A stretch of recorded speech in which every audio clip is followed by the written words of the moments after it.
Now, it's worth taking some time for some questions about the Book of Mormon, and this is a really great one from Cody. He asks, do you think Joseph rationalized that his lies were leading people to God, so that was okay? So the short answer to this is yes. The long answer to this has some really interesting details in it. Firstly, the Book of Mormon starts at Mosiah because, of course, Joseph had lost those first pages that he dictated with Martin Harris. And I think that after that point in time, and the fact that his son also died, meant that when he started translating or dictating again, he did it with a completely different mindset. He probably had gone through a bit of a purge, maybe even had a more of a conversion experience where he felt like if this was going to succeed, it needed the backing of God, and it needed to be about God and Jesus and bring people to Christ. And so I think that, yes, he lied. Yes, he deceived people, and he wrote a story that he rationalized was leading people to Christ. But he really did kind of believe that that's what he was doing. And so he continued to do that and build it up. And then as Oliver Cowdery got involved in the project and it became more spiritual, maybe even more kind of led by his input, we see that later on when he moves to the Fayette farm, that things become even more kind of spiritual, more directed at building a church. And also, by that point, he's also close by Palmyra and he's getting more updates from his family about letters that are going back and forth between the Smith family, and particularly his uncle Jesse Smith, who is really criticizing this work and calling Joseph a devil. And so those responses come into the Book of Mormon kind of at that later end in the Fayette period, so from basically Mormon, Ether, Moroni, and through into 1st and 2nd Nephi. And so those justifications that, no, it can't be of the devil because it talks so much about Christ. And then, of course, Joseph was motivated to spend more time talking about Christ. And so, yes, he probably rationalized it, but I think that he truly believed that he was doing something worthwhile, something that God wanted him to do. And I think the witness played a huge part in this, because when he got there, he realized that his book, his writings had a maybe slightly wider appeal. And so when they were convinced by what he wrote, he felt like that was a witness to him that it was of God. So even that passage in Moroni chapter 10, verse 4, which says, ask God and he shall give you a witness, a manifestation of the Spirit to confirm that it's true. I think that he saw that other people, particularly the Whitmers, felt that manifestation, that they felt and had the Holy Ghost, work on them. And so he convinced himself that, yes, this was God testifying to the Whitmers that this was okay, this was good, this was scripture. And so he kind of believed his own rhetoric, and it got reinforced by the belief of others, such that it kind of went in a bit of a circular loop for himself, as well as for those who were listening to and reading the Book of Mormon. And so we see the kind of motivation for the Book of Mormon change from maybe a money-making endeavor, which definitely Martin Harris thought that it was, through to a spiritual endeavor. And we hear that in the echo of that rhetoric, that the Book of Mormon wasn't for monetary, financial purposes. It was for the spiritual enlightenment. And so, again, that kind of changed the mechanism, the motivation for the book, but it also meant that Joseph bought into it as a mechanism that God was using and utilizing through him to enact these spiritual understandings, this clarification of the gospel that was going to be in the Book of Mormon pages. And it's really important to note that rationalization of the book being spiritual, therefore, and it must be of God, was its own circular logic, and it's borne out in the text as a justification for the text. So Joseph is revealing his motivations, his feelings, by the voice of these ancient prophets these employing to give this justification. The Santee Stone talks a little bit about the occult nature of the Book of Mormon. And I think this is a really important understanding, because Joseph's folk magic really is hugely applicable to the Book of Mormon. Its coming forth, its discovery, its idea about treasure, and how it played out in the lives of Oliver Cowdery and the Whitmers and other of the Smiths family.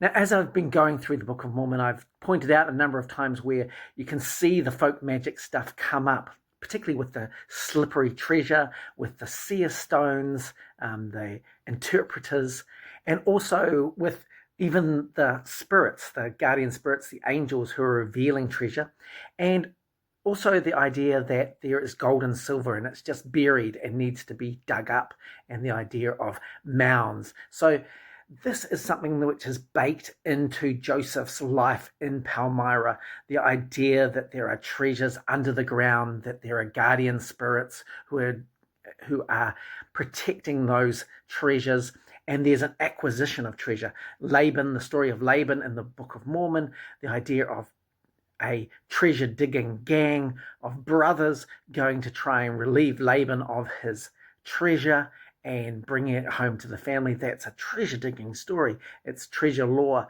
and it's part of the occult practice that Joseph had, and was part of a lot of marginalized New England refugees in Western New York. And we see that Oliver Cowdery was from that same tradition.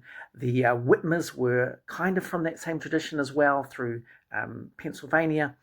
And people who joined the church from New England also had that background. And so many of the first converts to the church had that understanding, including Martin Harris.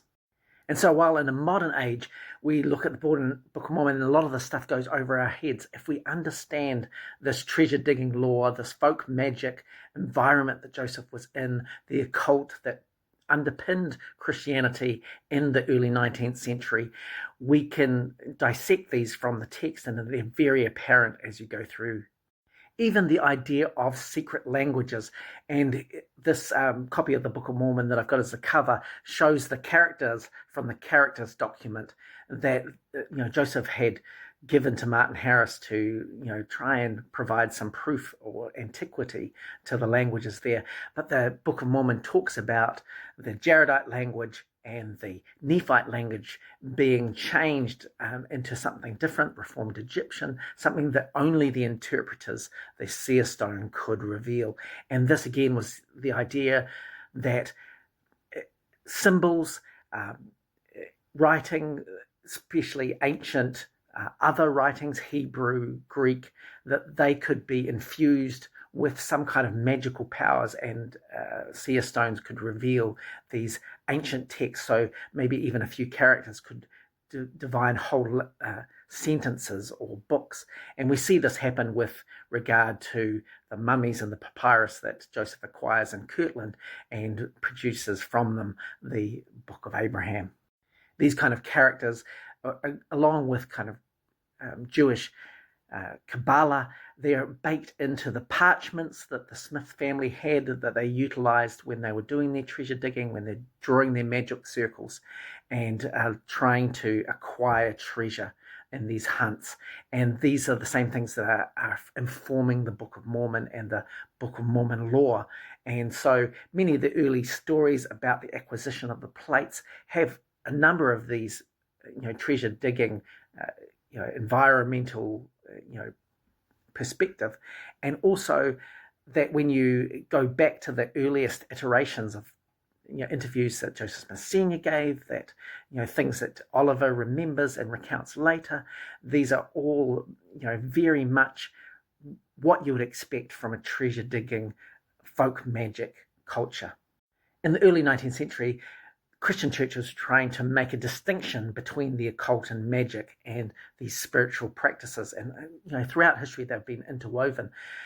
And Joseph was on that edge of that. He was marginalized and poor and participating in them, but also the churches of his day were kind of downplaying this, even casting it off. And so some of the ideas in the Book of Mormon, that the spiritual gifts are really important, that he was trying to claw back from some churches that were kind of getting rid of that, but yet trying to make it as Christian as possible. And so it's just fascinating how these little interplays of conflict play out in the Book of Mormon and the Book of Mormon text, and the ways in which Joseph utilizes these prophets to teach and confirm some of the things that he's doing, but also distance himself from the treasure digging law that he is now kind of moving away from, because again he's changed this from a treasure digging, money making endeavor through to a spiritual treasure in heaven.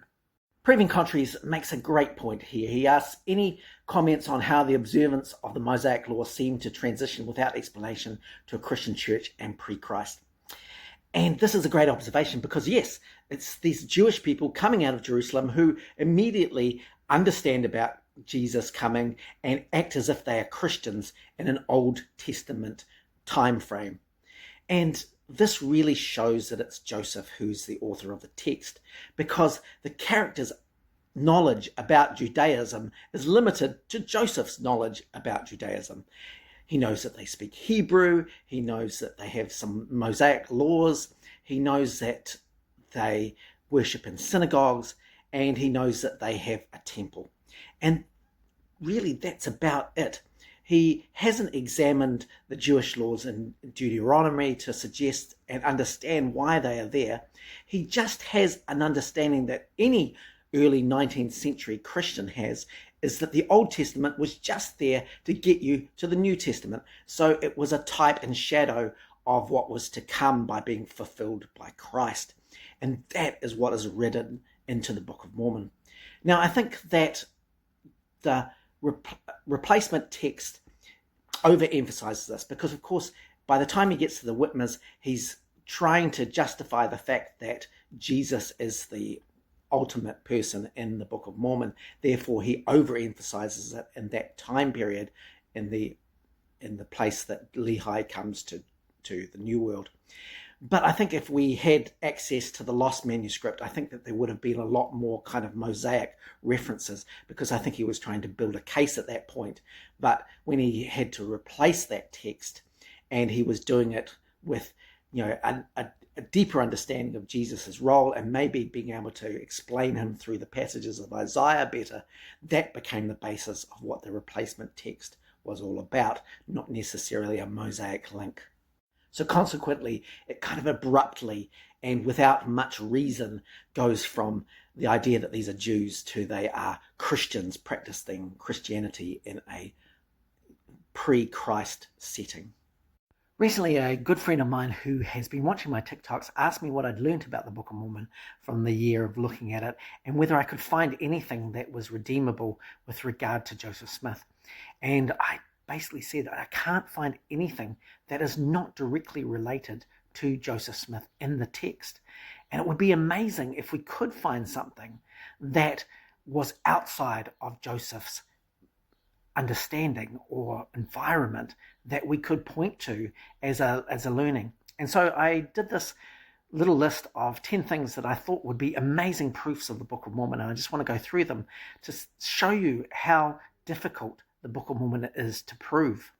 Firstly, the Book of Mormon includes some Old Testament text, the books of Isaiah, Malachi, Micah, even parts of Deuteronomy.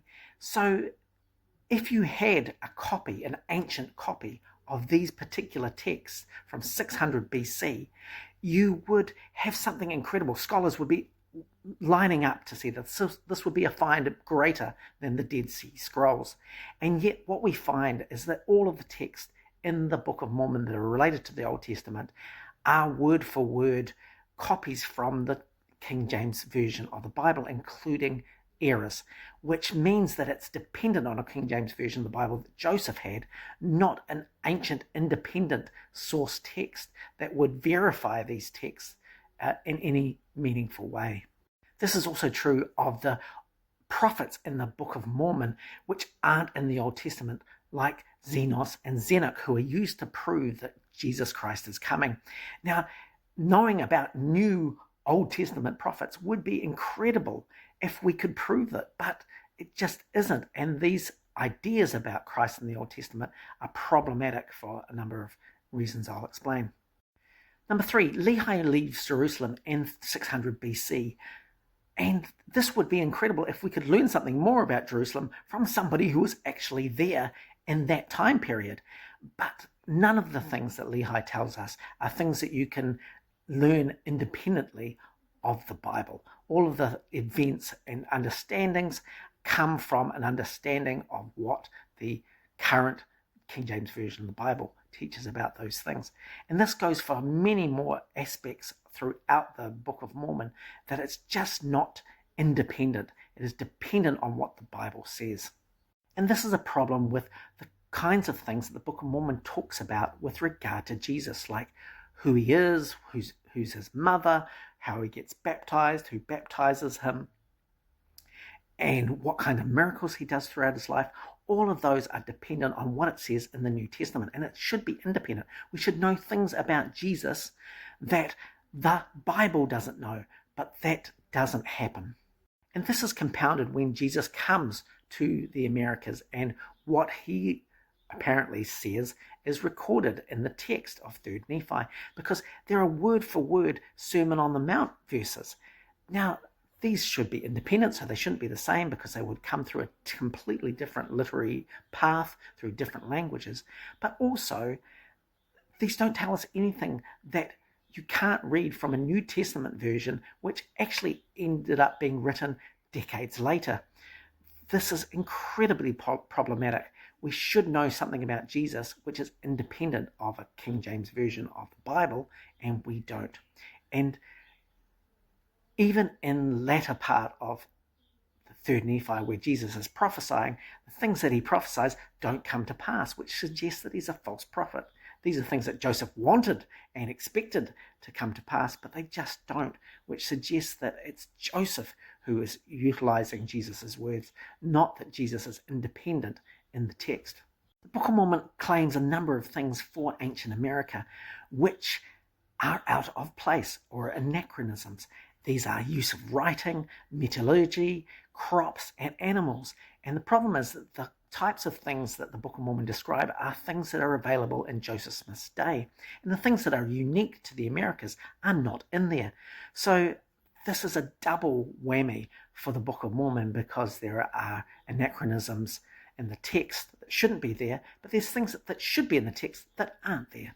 The Book of Mormon also makes the claims that stones can be used as translating devices, that you can look into a stone and see the past, present, and future, and divine information. Now, we don't have anything independent of the Book of Mormon to prove this fact. There are no stones that do this in real life, but there was a tradition, a folk magic tradition, that Joseph was involved in during his lifetime that believed this, and lots of people believed this in his time frame, but there are no examples that are independent or verifiable. And of course, we don't use these stones today. They're just folklore. The Book of Mormon is written in English and in a King James Version style, which is not necessarily a problem, but there are lots of other books written in the same time period that use that same biblical style to give itself prominence, and this seems to be in the same vein. It also has the same literary devices that you would expect from 19th century, and it's really common to that time period, including phraseology and linguistics, but also literary devices like first and second and third person narrative, even chiasmus that seems to be special, but when you look at other texts of the same time period, it's being employed there too. Now, what we should see if it's an ancient independent work is that it's quite different, that the style for a 1,000-year period of history would give you something that might be really hard to understand, even gibberish, because when we look at ancient writings from other cultures, we find it's actually quite difficult to understand what they're talking about, because they're doing it from a completely different worldview and a completely different context. But this is not the case with the Book of Mormon. It's written to an audience in the 19th century in a way that they will be able to understand. And if we're being objective about this, this is dependent on the environment that Joseph Smith is in, not independent. The Book of Mormon also confirms many biblical stories like Adam and Eve, the flood, the Tower of Babel, Moses, and this is problematic because it treats these things as history. We now know from looking at the biblical text that these are ideological myths. They are used to provide an origin story, and they were most likely allegorical, but the Book of Mormon makes them historical. And that is a problem because it suggests, again, that they're dependent on a biblical worldview and a historical biblical worldview which existed in 19th century America. The thing I want to talk to you about is civilization and the way that people trade for their resources, because this is a big deal with survival. And the Book of Mormon makes some claims that there is money, that there is gold, that people are, moving about and interacting with each other across the whole continent. Now, there is no evidence to suggest that the ways that ancient America did this had any semblance to what is in the Book of Mormon. There's no such thing as coins. There is no understanding of gold as a measure of trade. And although the trade routes went throughout the Americas, and we can tell this because we can find things in various tribes and places that might have come from far off places, the whole system of interaction does not match anything we have in the Book of Mormon. And this is huge because in order for civilizations to exist, there has to be some mechanisms of this happening. And the mechanisms that are in the Book of Mormon match what is useful and familiar to Joseph, not what is being utilized in ancient America. So of these 10 examples, any of them would be really significant finds in the Book of Mormon to prove its authenticity. And yet the fact that they are not provable, in fact in many cases contradictory, suggests that the Book of Mormon can't possibly be historical or ancient in any way. It just is a understanding of Joseph, his environment, and what he thinks is important, not what is ancient or provable. And this is on every page of the Book of Mormon. Every single page testifies that it's Joseph in a 19th century environment rather than ancient prophets in a historical ancient environment. I really like this additional comment from Proving Contraries that suggests that, yes, there's fingerprints, but there's handprints and footprints and brain prints of Joseph throughout the Book of Mormon. And this brings me to a really important part and point, I think, about the Book of Mormon that really shows it's Joseph, and that is its univocality. In saying that, I mean that the Book of Mormon speaks with one voice, and this is different than the Bible. The Bible speaks with a number of different voices because, of course, it's a collection of books by different people in different centuries talking about their understanding and connection with God. But the Book of Mormon is produced in 3 months in 1829, and generally it has the same feel, the same language, the same tropes, the same vernacular, and this shows that it is one voice. And you can prove that pretty quickly because you can take some phrases in one part of the Book of Mormon and find almost exactly the same phrases in another part. And the biggest example of this is, of course, the Book of Ether, because this is supposed to be the record of the Jaredites from 1,000 years prior and a 1,500-year time period. And yet you can go through the Book of Ether and find phrases and ideas and understandings that are word for word in the Book of Mormon proper.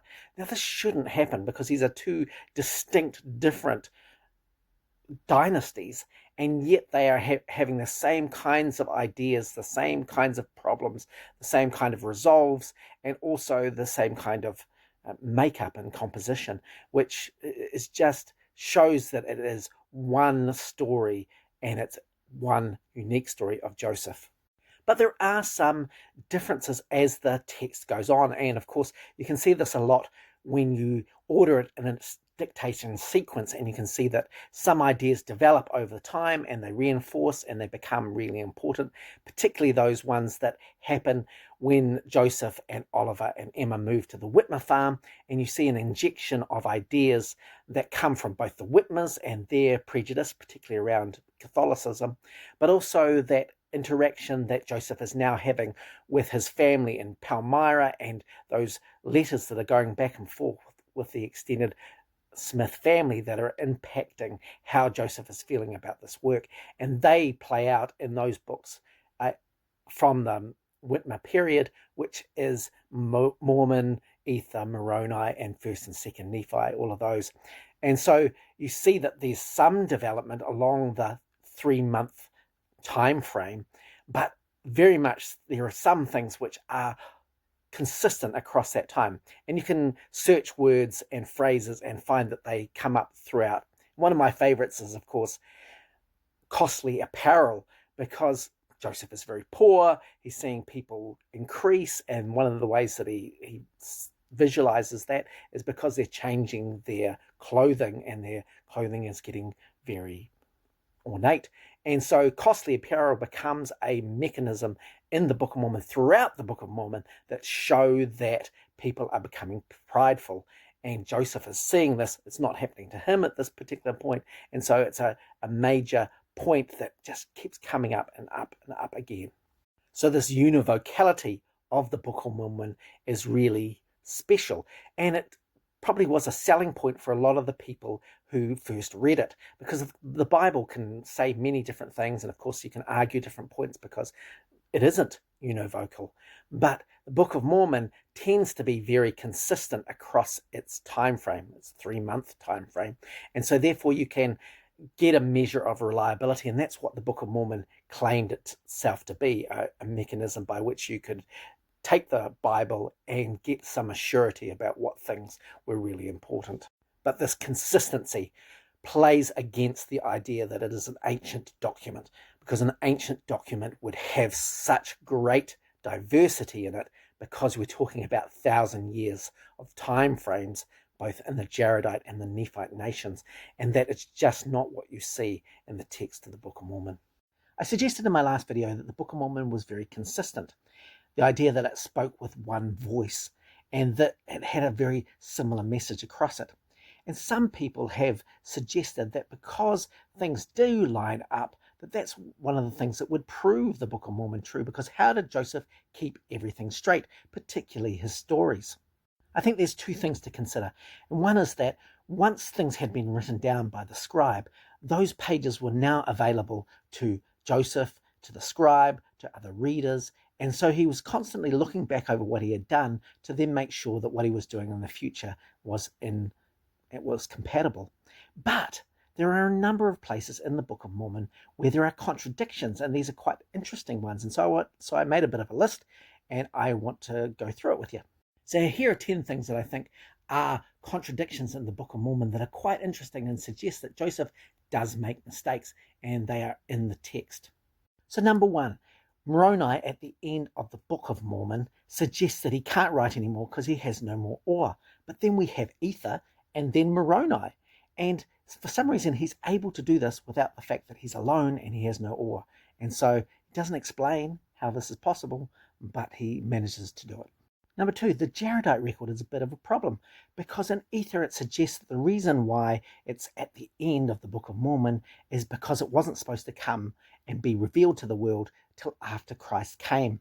But we have in Mosiah, where King Mosiah has recited this record to his people, and they've mourned because of the sins. And so this is a major contradiction. Along those same lines, Ether chapter 3 tells you that there are interpreters put with the Jaredite plates so that people can translate this record. However, when the Jaredite record goes to Mosiah, he already has seer stones that he's able to interpret and translate the record from. And so what was the need for these particular interpreters later?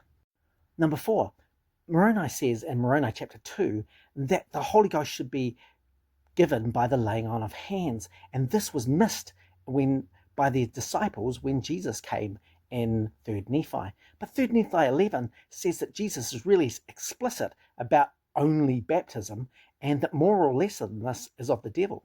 Number 5, 4th Nephi is a bit of a problem, because in the header it suggests it's Nephi, the son of Nephi the disciple. But when you look at it, the record, it doesn't get passed from Nephi to Nephi, it gets passed from Nephi to his son Amos. And actually at the end of the record, it's called the record of Amaron. So this fourth Nephi, it doesn't exist. There is no fourth Nephi, or number 4 Nephi is actually back, the third Nephi guy. I know that's a bit confusing, but you might want to go have a look. Number 6, there are actually 5 endings to the Book of Mormon, because I think Joseph is trying to end it, and then he realizes he wants to add more. And so he ends it again, and then he realizes he wants to add more, and so he ends it again. So there are 5 different endings. In number 7, you see another ending in Jacob chapter 6. But then Joseph must have realized that Jacob chapter 1's heading says something about an Antichrist, and he hasn't included that in the script. So he adds another chapter, Jacob chapter 7, and ends it after that. Number 8, Alma chapter 50 talks about a person called Moranton who's going to take his people north, and that is a real problem. They don't want them to go north. But yet a few chapters later, in Alma chapter 63, Hagoth takes people north, and that's not a problem. 9, in Mormon chapter 1, Mormon is told not to preach to the people. But then in Moroni chapter 7, Moroni recounts a sermon that Mormon has given to the people. This is a blatant contradiction. And number 10, in Alma chapter 7, Alma doesn't know if Jesus is going to visit the Americas.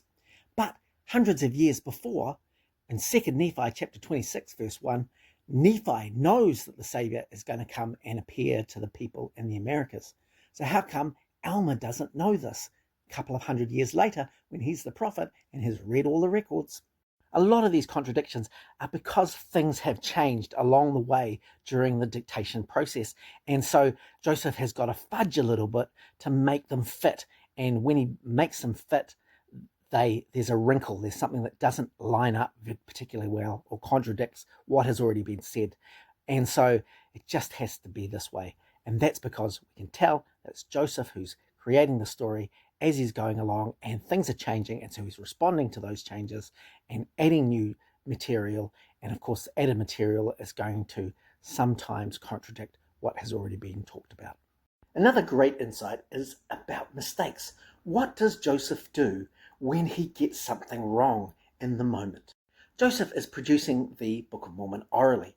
That means that he has an outline and an understanding of what he wants to say, but what actually comes out of his mouth in the moment might be a little different, and it might be distracted by an event or a look or something that happens, and he goes off script. So how does he correct himself when that happens? Fortunately, we have a number of examples, and these are throughout the text, which means that they're from 1st and 2nd Nephi right through to the very end of Moroni.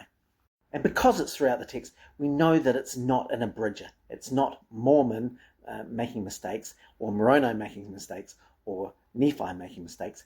It's the person who's saying the things, which is Joseph. Now here are some examples. Alma chapter 10, verse 5, he starts off and says, I never have known much of the ways of the Lord. But then he realizes this is wrong, so he has to correct it. And he says, but behold, I mistake, for I have seen much of his mysteries.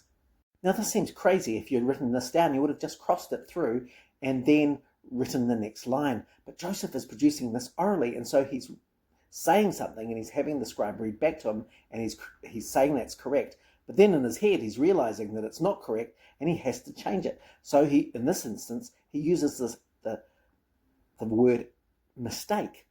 But in other parts of the Book of Mormon, throughout the Book of Mormon indeed, he says other things, or I would say in other words. And that way he can correct the mistake. And in this one, in Alma chapter 40, verse 2, he says that there is no resurrection. Or I would say, in other words, that the mortal does not put on immortality, this corruption does not put on incorruption until after the coming of Christ. You can do a search for these words throughout the Book of Mormon and identify these passages. And the one word which is really useful is or, because that means he's trying to clarify or correct what he has just said. And in this particular passage in Alma chapter 24, verse 19, he says that they buried their weapons of peace. Then he realizes that's wrong. So he has to say, or they buried their weapons of war for peace. There are also some passages in the scripture where you realize that he must have thought about it and decided that it was wrong, so he came back later and corrected it. And one of those examples is in 3 Nephi 28, because he's talked about the 3 Nephites and how they wouldn't need to suffer death. And he makes a correction. But behold, since I wrote, I have inquired of the Lord, and he hath made it manifest unto me that there must needs be a change wrought among their bodies, or else it needs be that they must taste of death. These kind of corrections and mistakes happen throughout the Book of Mormon, and it's representative of an oral production. The fact that Joseph is speaking these words and he's needing to correct in the moment or once he's had a think about it. These are not written mistakes. So this source text is not a written down manuscript. It's points and it's an explanation, but it's not written down prior to it being spoken. For the Praise and Glory brings up a really interesting mistake that Joseph makes, particularly when he's transitioning from one character to another. And that is he forgets the properties of his character, and sometimes it really shows. The example he uses is from Omni chapter 1. It's right at the very end as the record is being finished. And Amaleki says, and the plates are full, and I make an end of my speaking. And of course, he shouldn't be speaking. He should be writing. And he's forgotten that this is an oral dictation, right? But his characters are supposed to be writing. Here is the ending of Jacob chapter 7, which he gets it right. He says, and I make an end of my writing upon these plates. Here's another excellent transition mistake. This is 2 Nephi chapter 6, where it goes from Nephi speaking to Jacob speaking. And verse 1 says, the words of Jacob, the brother of Nephi, which he spake unto the people of Nephi. Now, this is a third person statement, a narrator statement, something that a abridger might put in. But there is no abridger, there is no narrator in the first part of the Book of Mormon through 1 Nephi through to Omni. This is supposed to be done in first person, and yet here's a third person statement. Who is the brother of Nephi? Well, if Nephi had been writing this, he would have said the words of Jacob, my brother, of which he spake unto the Nephites. But this is a narrator. Joseph has forgotten that he's supposed to be doing all of this in first person. Here's another transition error. The words of Mormon are supposed to bridge the gap between the replacement text and where it starts off again in Mosiah from the lost manuscript. Now, we are told from Mormon, in the words of Mormon, that he doesn't know why he's doing this, but he thinks it's for a great wise purpose. And he's kind of recounting a little bit of information which he just feels inspired to do. But the tell is at the end in verse 18, because he basically gets right up to the very verse that is the next verse in the sequence. Does that make sense? The verse 18 says that King Benjamin, creates peace in his land. Then the first verse of the book of Mosiah says that King Benjamin has got peace in his land. Mormon should not know the exact moment that he needs to allow for this bridge. But for some reason, he ends one verse with where it absolutely is the right place to end for the next verse, when these two things should not be related. Words of Mormon is really odd because it absolutely and exactly defines where the loss is thousands and thousands of years before. Now, even if the story was true, which I think it's very dubious, that would seem incredible. It would seem impossible, because you would just go, oh, we lost some information. Here's kind of an idea of where we're at.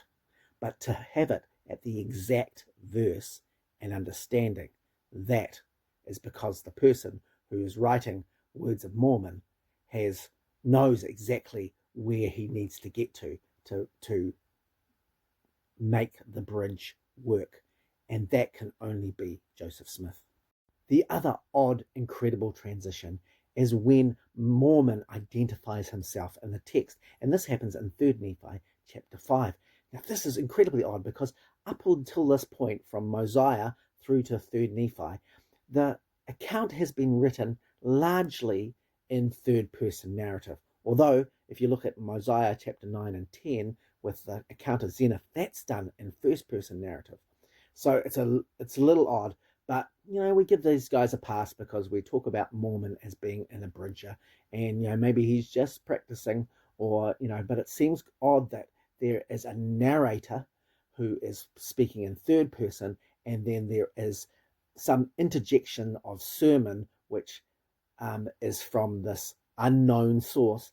But in 3rd Nephi chapter 5, this unknown source is identified as Mormon, this overarching prophet who is looking over the records.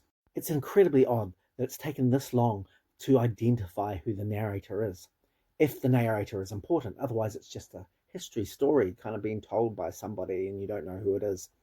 But Joseph is needing for this to be personal, and he's needing Mormon to take an active role in crafting what this becomes. So Mormon is introduced to the reader in 3rd Nephi chapter 5.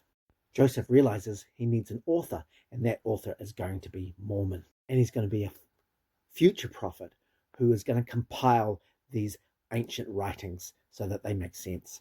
Joseph is actually describing himself, but he's using the character Mormon as this placeholder. And if you know anything about Mormon in the text of this work, is that Mormon and Joseph are synonymous. The same things happen to Mormon that happen to Joseph. Mormon is Joseph's alter ego. It's the way that he can express himself in the text and yet have it ascribed to someone ancient, because no one is going to believe this came from a farm boy.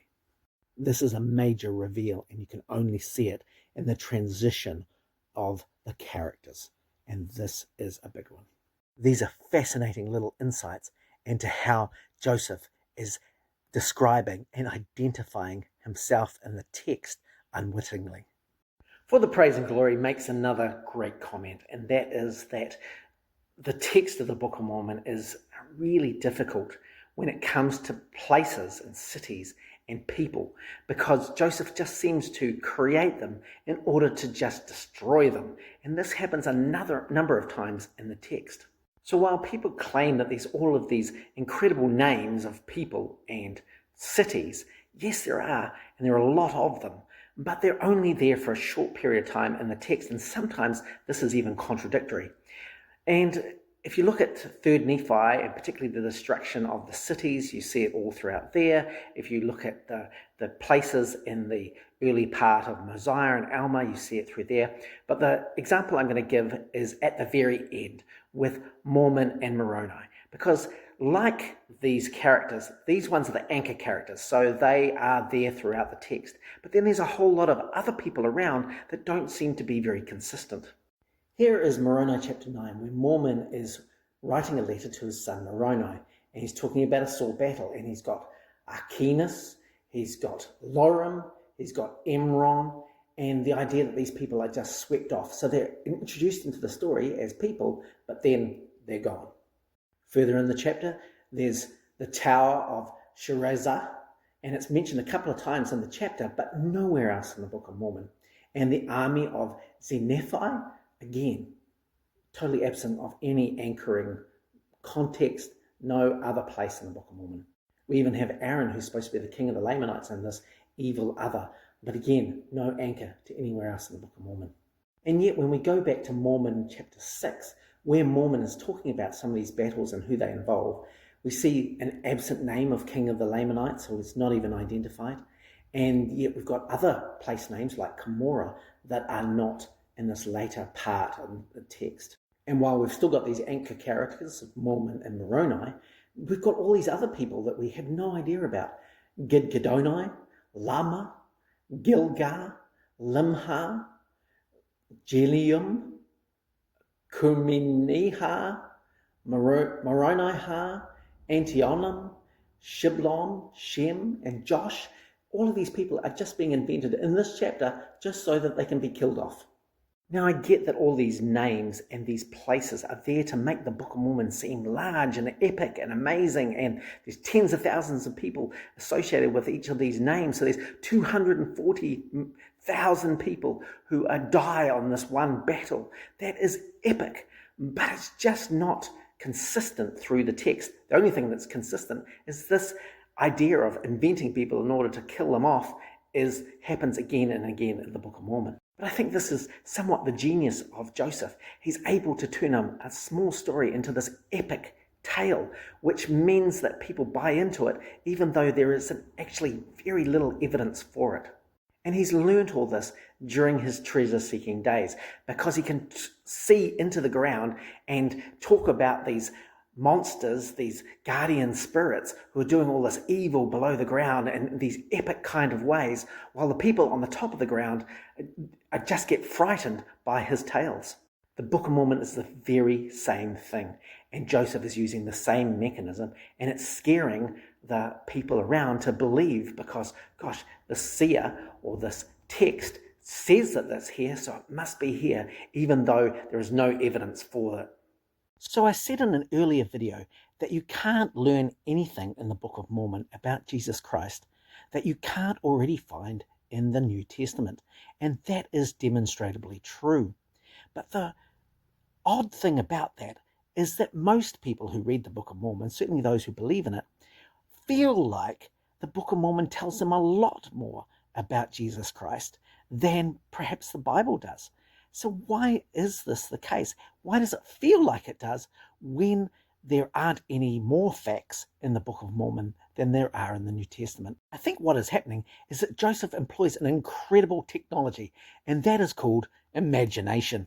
And you might think that this is a little bit crazy, but the Book of Mormon actually provides some gaps for which people have to fill in themselves, and when they do so with their imagination, they feel completely connected to them. Let me explain. The Book of Mormon tells you over and over again that there are a lot of things that are missing from the Book of Mormon, like in this verse from Mosiah chapter 1 verse 8, and many more things that King Benjamin teaches sons which are not written in this book. Helaman 3:14, 100th part of the proceedings of this people cannot be contained in this work. There are many books and many records of every kind, and they have been kept chiefly by the Nephites. Mormon 5:9, I write a small abridgment, daring not to give a full account of the things which I've seen, because of the commandment which I have received. 1 Nephi 1:16, now I, Nephi, do not make a full account of the things which my father has written. I shall not make a full account. The Book of Mormon authors over and over again tell you that what is written in the Book of Mormon is only a fraction of the records of the Nephites. And in fact, there are some things that are not written because they are so special, they have been forbidden to be written or cannot be written because they just are no words. Helaman 5:33, the voice came and did speak unto the marvelous words which cannot be uttered by man. 3 Nephi 7:17, and he did minister many things unto them, and all of them cannot be written, and a part of them would not suffice. 3 Nephi 17, Jesus comes, and the things which he prayed cannot be written. And 17, no tongue can speak, neither can they be written by any man, neither can the hearts of men conceive of so great and marvelous things as we both heard Jesus speak. Ether 13:13, and I was about to write more, but I am forbidden, but great and marvelous were the prophecies of Ether.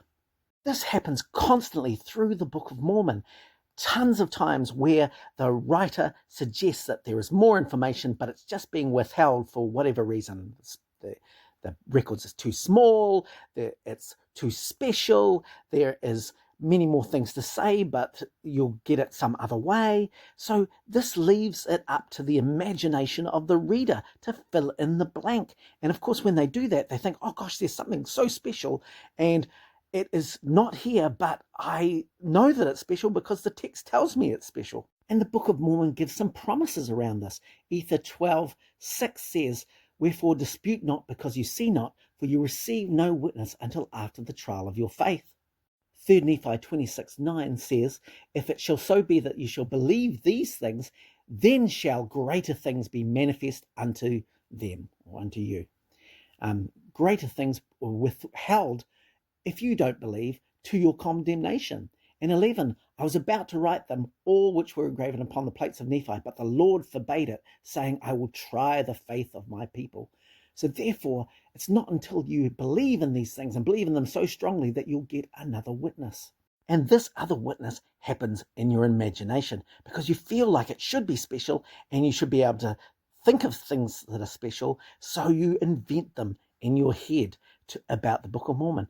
And you can prove this very carefully, because you could say to somebody about their belief in the Book of Mormon, why do you think it's so special? Why is it that, what information about Jesus is in the text that resounds with you?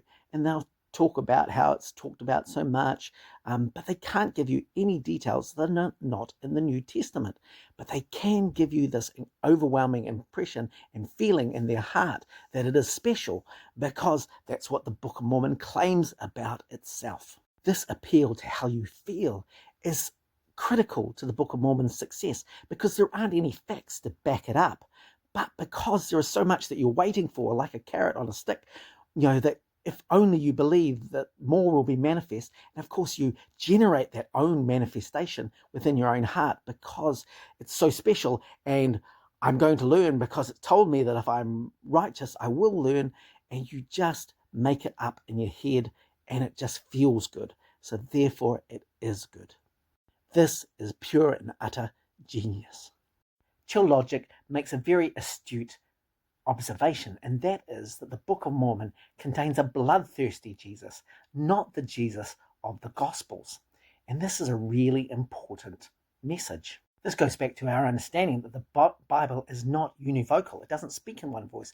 And so the Gospels contain a different Christ than the one presented in Revelations. And of course, these two things didn't go together in the 1st and 2nd centuries. They only were brought together much later, and then became the basis of such things like the Second Great Awakening in the early 19th century in America, which had a lot of references to this very punitive, destructive Christ who would require of you your repentance, otherwise you would burn in hell. This understanding of a punitive Jesus comes from Revelation, and chapter 14 verse 9 says it best. If any man worship the beast in his image, the same shall drink of the wine and the wrath of God, and he shall be tormented with fire and brimstone. And these are repeated in other chapters of Revelation, where the lake of fire and brimstone is burning with torment, where the devil will be thrust. And this makes a huge appearance in the Book of Mormon throughout the text. 2 Nephi 9:26 says, for the atonement satisfied the demands of justice, so that they delivered from that awful monster, death and hell, and the devil and the lake of fire and brimstone, which is endless torment. Woe unto him that has the law given, yea, that has all the commandments of God, and transgresses them. Joseph is using language from Revelation, which is not supposed to be written for another 600 years at least. Jacob 6:10, ye must go away into that lake of fire and brimstone, whose flames are unquenchable, and whose smoke ascendeth up for ever and ever, which is the lake of fire and brimstone, is endless torment. Alma 12:17, there is that time when their torment shall be as a lake of fire and brimstone, whose flame ascendeth up for ever and ever. And so you can see this univocality in the Book of Mormon around this lake of fire and brimstone, this everlasting torment, and that comes straight from Revelation in the New Testament. Revelation 16 also talks about this punishing God, this deity of Christ who will come to enact revenge for things which people have done that are wicked. Revelation 16:3, it became as the blood of dead man, every living soul died in the sea. 4, upon the rivers and fountains of waters, that they became blood. 5, it shall be because thou hast judged thus. 6, for they have shed the blood of the saints and the prophets. 7, the Lord God Almighty, true and righteous are thy judgments. This vengeful Christ coming and requiring an account happens in the Book of Mormon in 3 Nephi chapter 9. That great city Jacob-Bugath, which was inhabited by the people of King Jacob, have I caused to be burned with fire because of their sins and their wickedness. I did cause them to be burned, to destroy them from before my face, that the blood of the prophets and the saints should not come unto me any more against them. This voice telling people why they are being destroyed is identified later in the chapter in verse 15. I am Jesus Christ, the Son of God. I created the heavens and the earth and all things that are in them. My own have received me not. So this hellfire and brimstone Jesus that is exemplified in Revelation at the end of the New Testament is infused into the Book of Mormon. And most of the time we gloss over this because later on Joseph gets rid of hell and hellfire and brimstone kind of goes away. But it's there in the text again and again and again. And it really mirrors the 19th century early American revivals that were happening around Joseph. And he's explaining that this is true by utilizing the Book of Mormon to reinforce much more than in the Bible these understandings of Jesus as punitive. Cody comments that maybe Joseph Smith felt like fear and threats were a great motivation to fulfill his plans. And yes, this is absolutely true. And it certainly was in the Book of Mormon because there's a lot of threat in the Book of Mormon. And Joseph went on to do that throughout the beginnings of the church because, of course, as people didn't comply, he needed to have a mechanism to warn them. And so he used God in the first person to suggest some revelations so that they would be under condemnation. And it's maybe important to realize that Joseph Smith himself felt under condemnation after Martin Harris and he had produced the initial manuscript, and then Martin Harris lost that and Joseph's son died. Joseph felt particularly responsible, but also under transgression. I think during the time that happened and the Book of Mormon translation beginning again in 1829, I think he had a bit of a transformation, or at least some kind of conversion experience, where he felt like he needed to change things in order for God to be on his side and have this come forward. And part of that change was to take it from a Christian adventure story and turn it into a scriptural work. The reason that we know this is because Martin Harris was a Universalist, and he believed that all people would be saved. But the Book of Mormon is totally against Universalism and suggests that if you're willfully disobedient, that's the end of your salvation.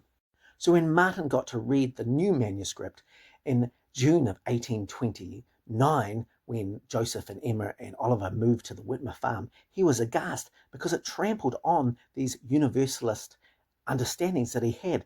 And Joseph then got a revelation that spoke to Martin about these particular ideas. Doctrine and Covenants section 19 says, "And surely every man must repent or suffer, for I, God, am endless. And I revoke not the judgments which I shall part, but woe shall go forth, weeping and wailing and gnashing of teeth. Nevertheless, it's not written that there shall be no end to this torment, but it is written endless torment. And again, it is written eternal damnation. Wherefore it is more expressed in other scriptures, that it might work upon the hearts of the children of men. Wherefore I, God, to you, Martin, will help you understand the mysteries, for it is meet unto you." Joseph is using God in the first person to tell Martin that yes, there is eternal punishment, but there's a caveat. Eternal and endless is names of God. And so when he says eternal punishment, what he's meaning is God's punishment, and that is not forever. But this is designed to work on people because they won't comply unless they're feeling threatened.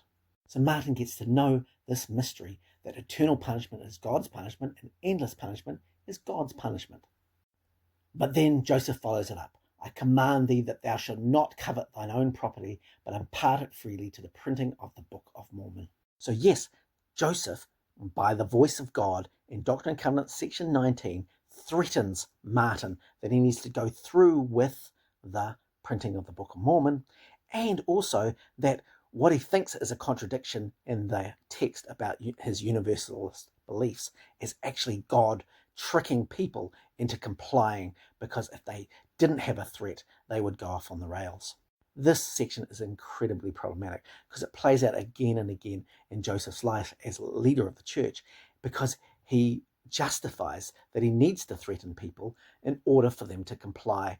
And this is borne out in this particular text as a justification for why God lies and punishes people, or at least says he's going to punish people. This brings up a great point, which is that Joseph Smith never gave sermons from the Book of Mormon. And this is kind of true, but not quite true, and maybe some good reasons to look at this. My position is that the Book of Mormon is Joseph, and Joseph is the Book of Mormon. It's his worldview distilled down as a 23-year-old in 1829. And so these messages of the Book of Mormon are exactly what he feels and thinks and understands about the world. I mean, he is changing some things as he's coming into contact with other people. And so there are some things that aren't necessarily exactly him, but he does know it like the back of his hand. So why doesn't he use it like we would expect him to use it?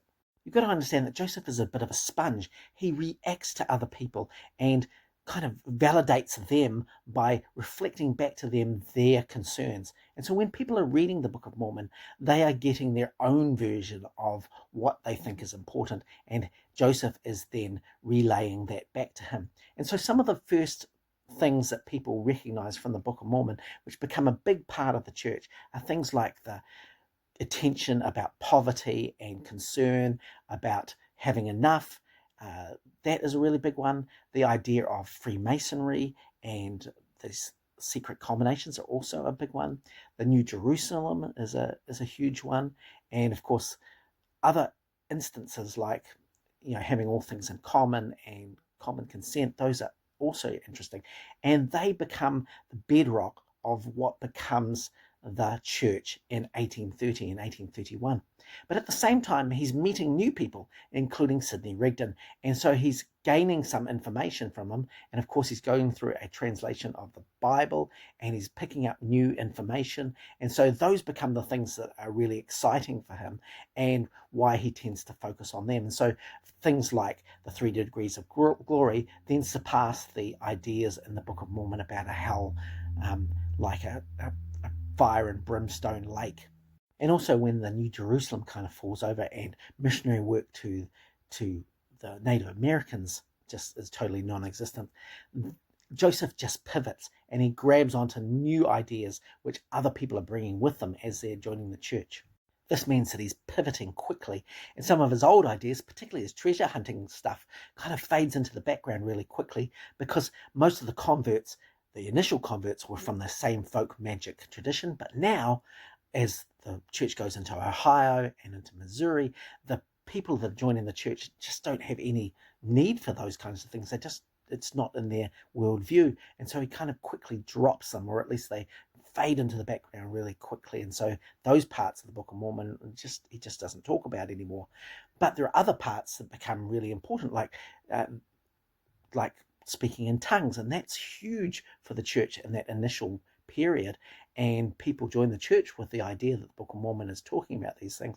And of course, this becomes a really big thing for a number of years until it becomes a problem. And then Joseph is trying to sideline that as well. So things are moving so quickly that generally Joseph doesn't get a chance to talk about them exactly the way that you might expect somebody to quote from the Book of Mormon in their talks.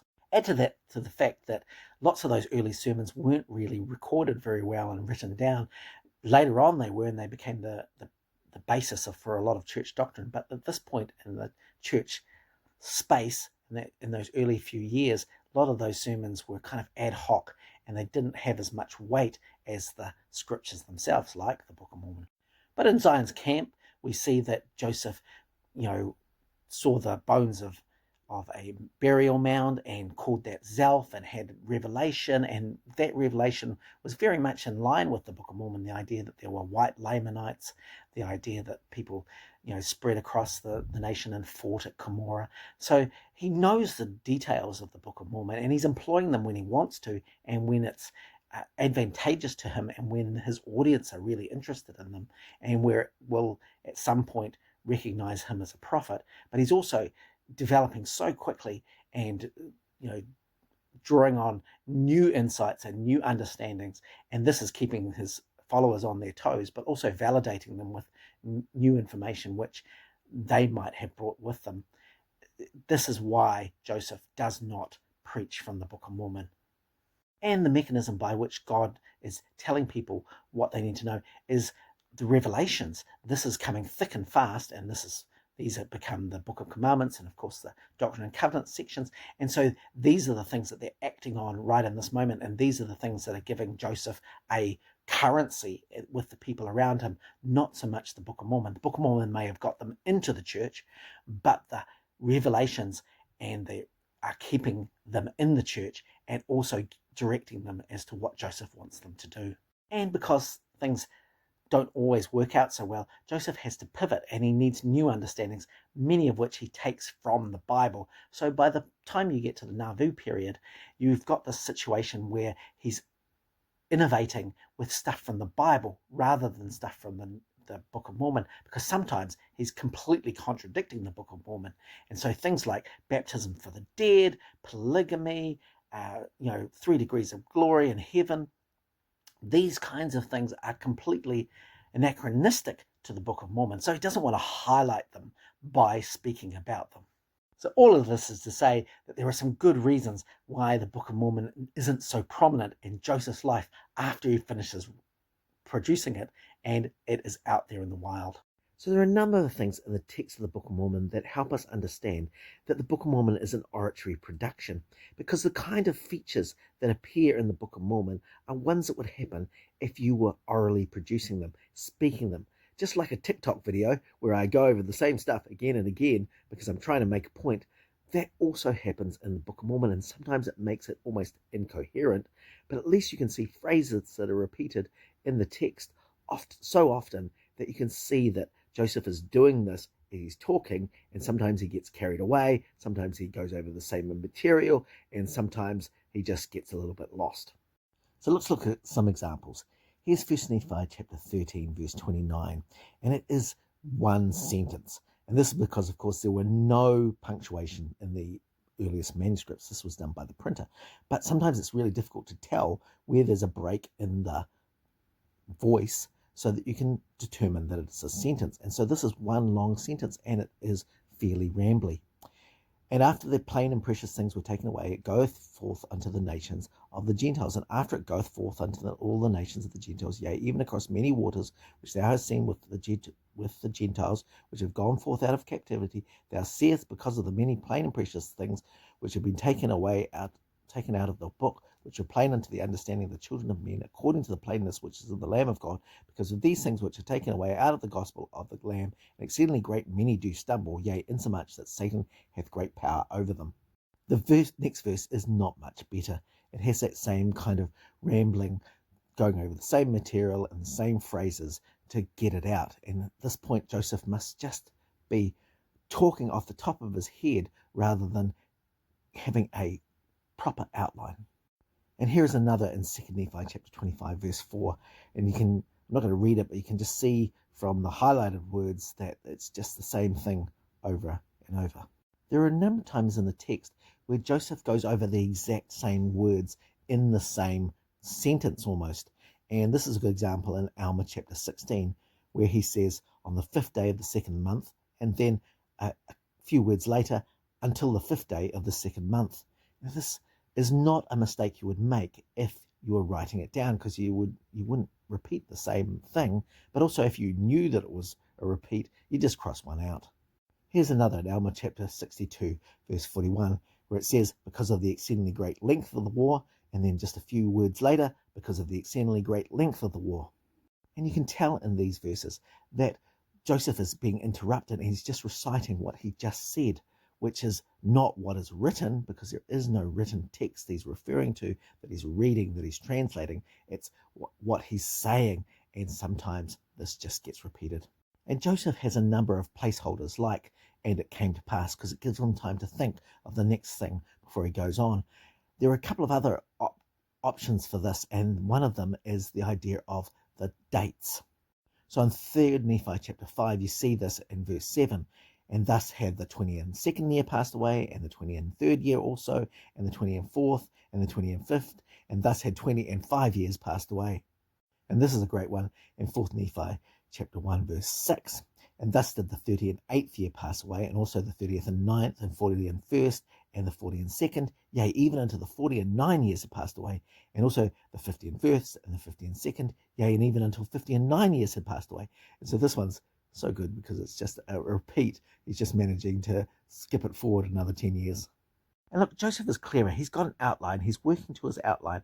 But in the moment of oration, things can go a little awry. And that's why you see these repetitive phrases. That's why you see these little mistakes that you just can't do anything with. And because the scribe believes that he's reading it off, he can't go back and correct them. He just has to go forward. And sometimes that means that you see even more tells because he's backtracking when he gets it wrong. So with all these insights into the Book of Mormon and its composition, can we tell how Joseph created the Book of Mormon? And the answer to that question is yes.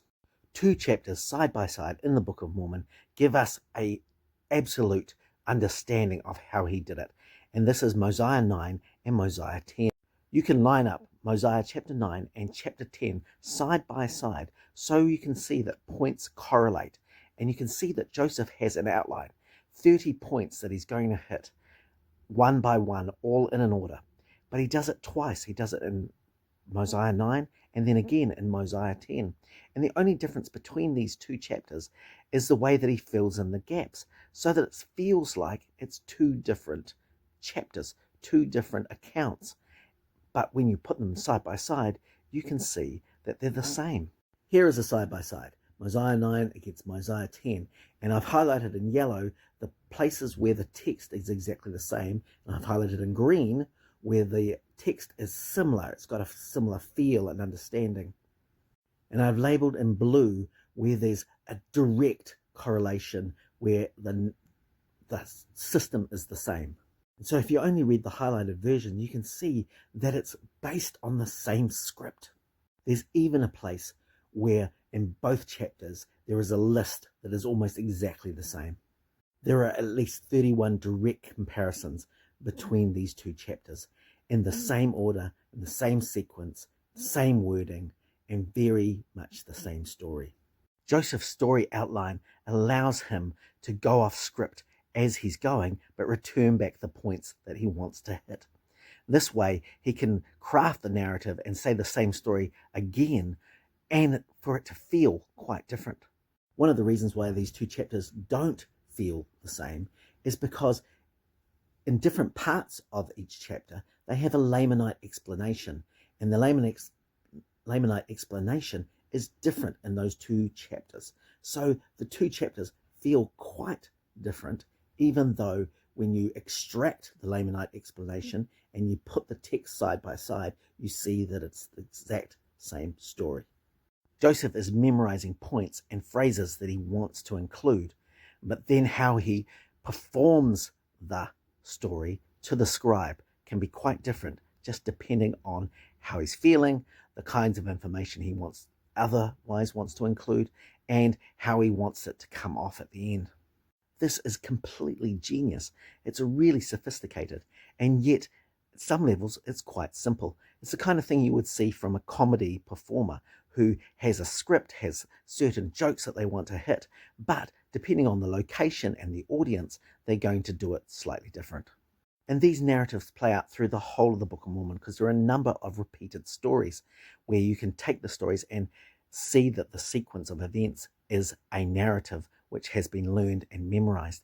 Such stories are things like the story of Noah and the story of Replicash, which are repeated stories. The story of Korihor and Sherem are repeated stories. Even the whole of the Book of Ether, which is a repeated story of the Book of Mormon.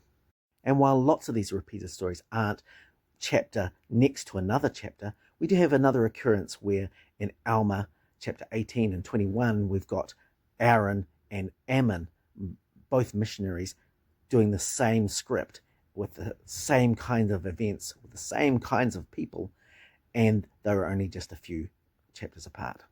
This absolutely identifies Joseph as the author, because this is throughout the Book of Mormon, and some of those repeated stories cover different parts of the Book of Mormon, where Mormon is the abridger, or Moroni is the abridger, or where Nephi is supposed to be abridging.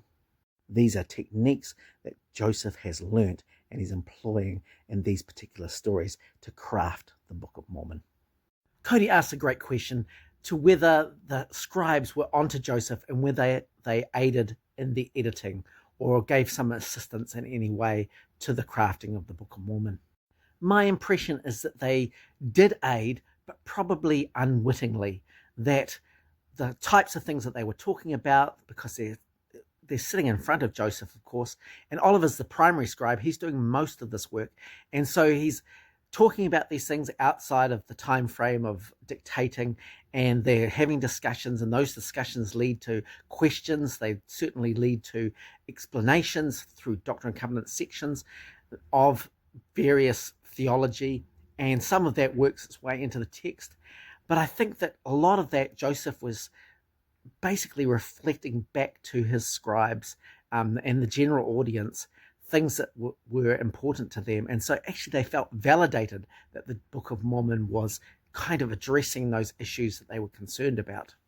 So I think for the majority, if not all, of the Book of Mormon, the scribes are completely engrossed in believing and believe Joseph and are fully invested in the text.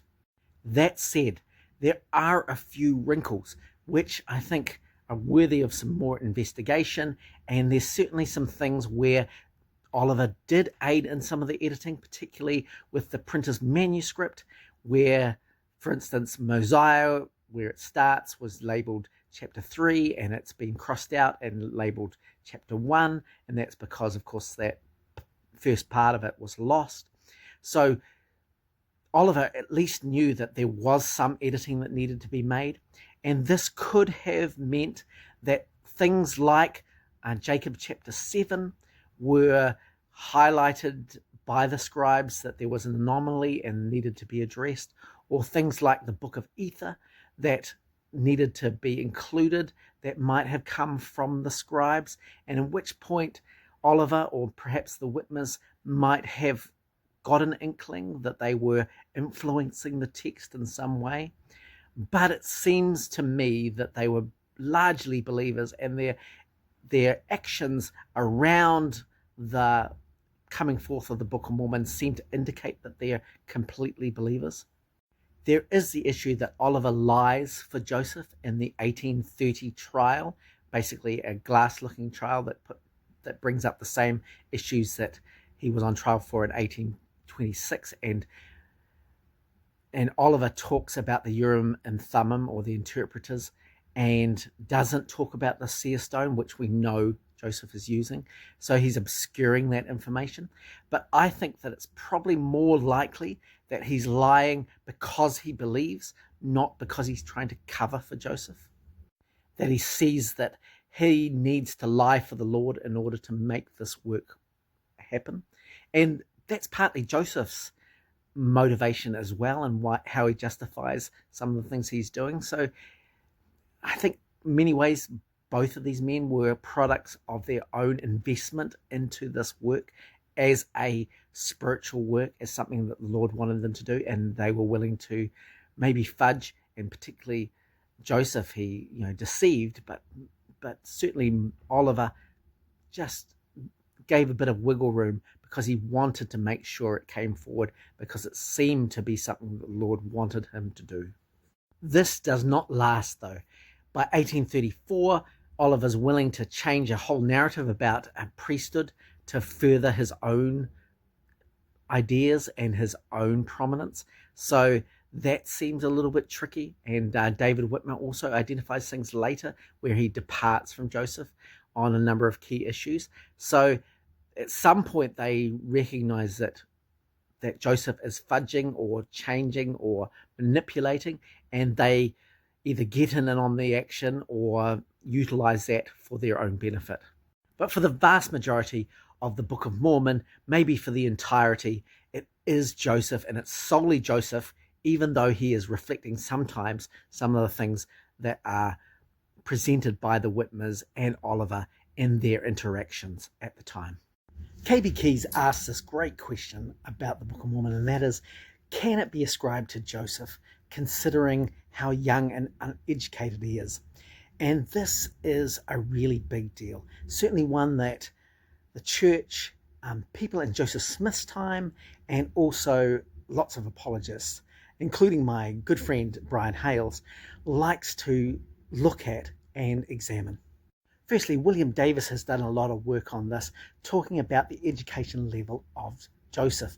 And basically his point is that most people are using presentism in this day and age to suggest that the kinds of education that Joseph had didn't amount to much in our understanding of education, but that it amounted to quite a lot during Joseph's lifetime.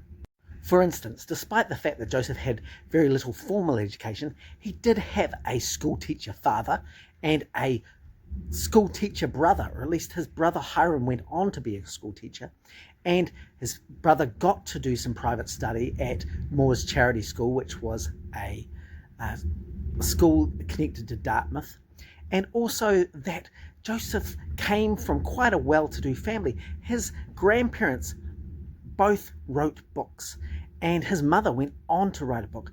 These were well-educated and literate people.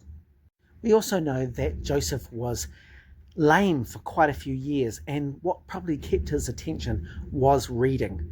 And he probably got the chance to do a lot more than his siblings generally, because most people in the family were required to work on the farm. We also know that he joined a junior debate club as a youth, and that he was a passable Methodist exhorter, so he had an understanding of how to debate religious ideas.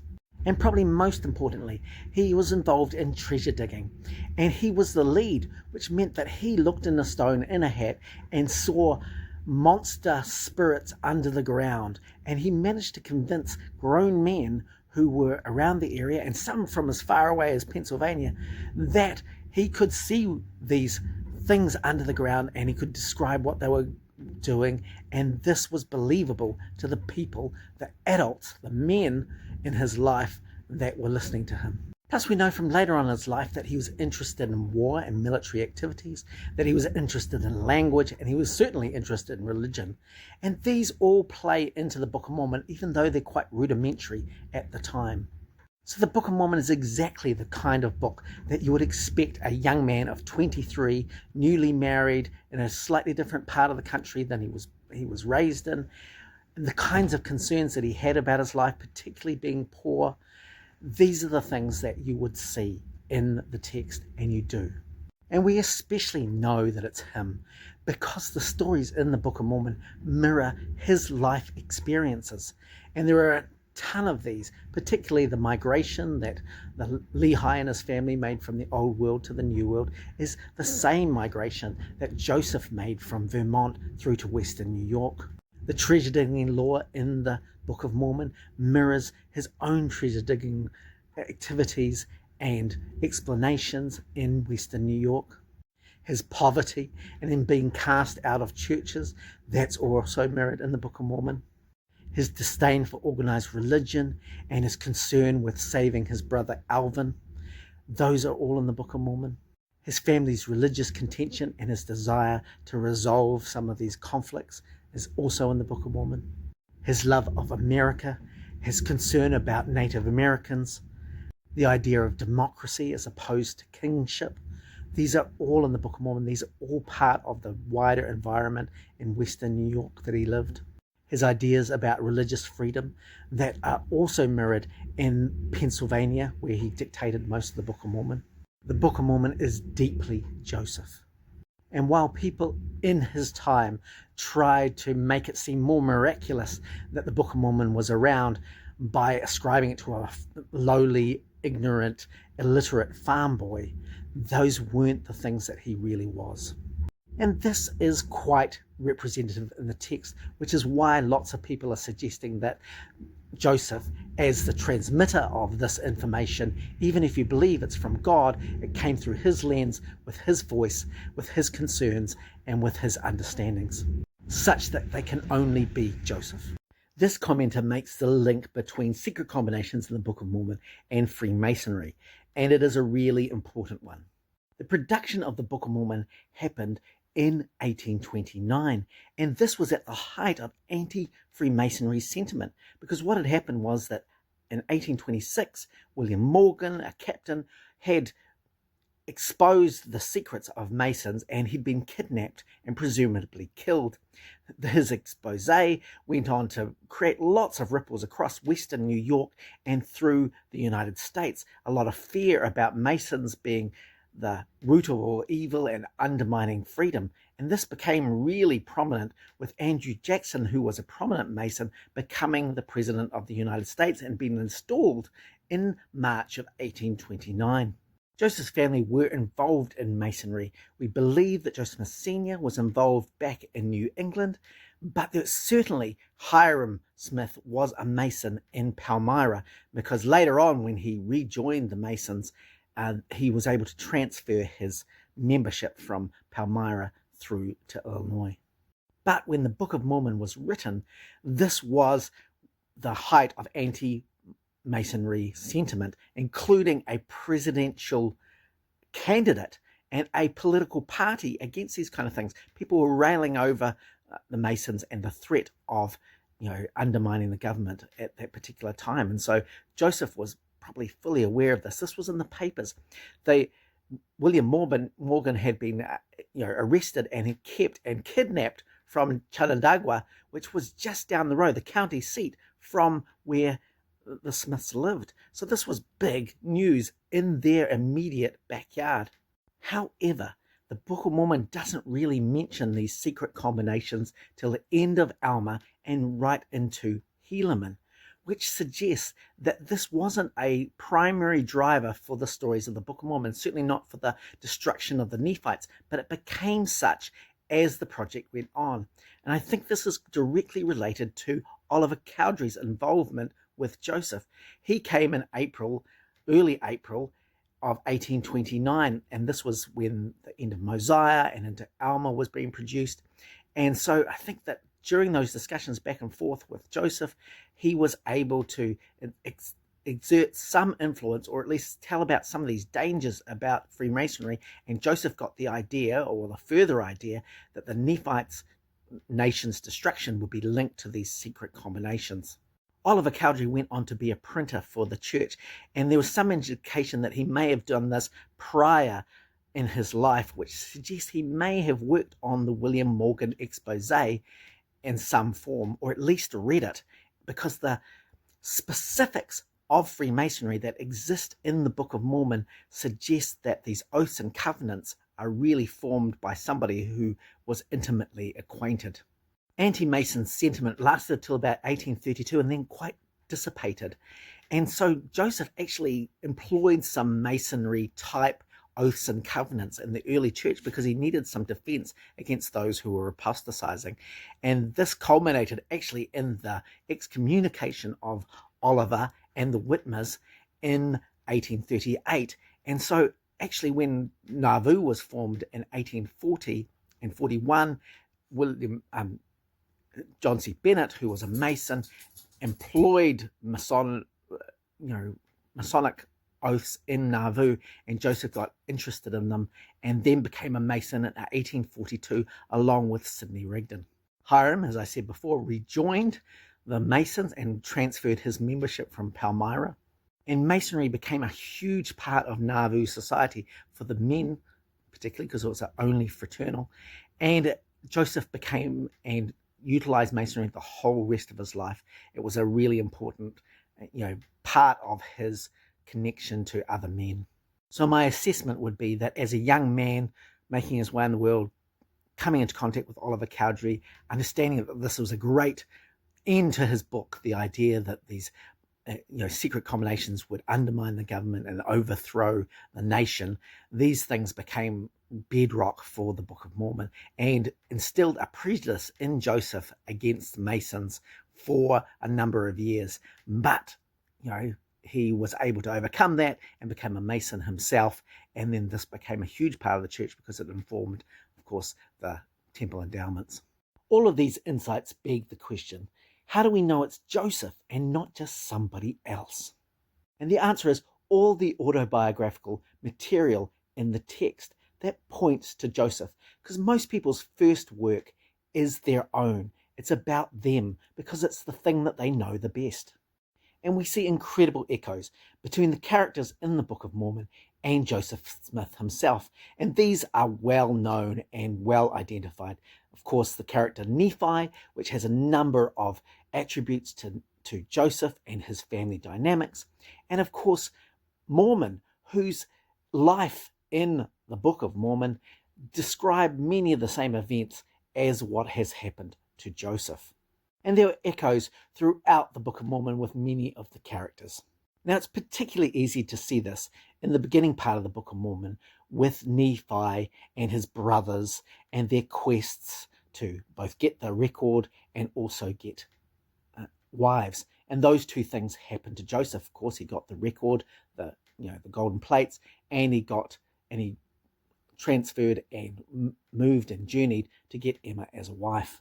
But there are other more subtle references to Joseph and his family, and some of them are embedded so deeply in the stories of the Book of Mormon that they're even difficult to uncover. But once you do and you see them, you can't unsee them. My favorite is the story in Mosiah with the various kings, because I believe this points absolutely to Joseph and his family. I did a podcast on this with Mormonish that you can go and watch, and I also presented this information at Sunstone in August. Kings in the Book of Mosiah present a really interesting case study for Joseph Smith's life, but also the intricacies that are happening to his family and how he's recounting the stories, particularly the loss of the family farm. In the Book of Mormon, King Mosiah, who is in Zarahemla, is worried about these other parts of the family that are now in the land of Nephi-Lehi, the land of inheritance. And so he sends people to go see how they're doing. And they find Limhi, who is in a particularly distressing situation. And Limhi recounts what has happened to put them in this situation. Firstly, there's a king Zedek who's overzealous to inherit the land of the first inheritance and gets into trouble. This describes a part of Joseph's life where Alvin, his oldest brother, was basically in charge because his father, Joseph Smith Sr., was not very reliable.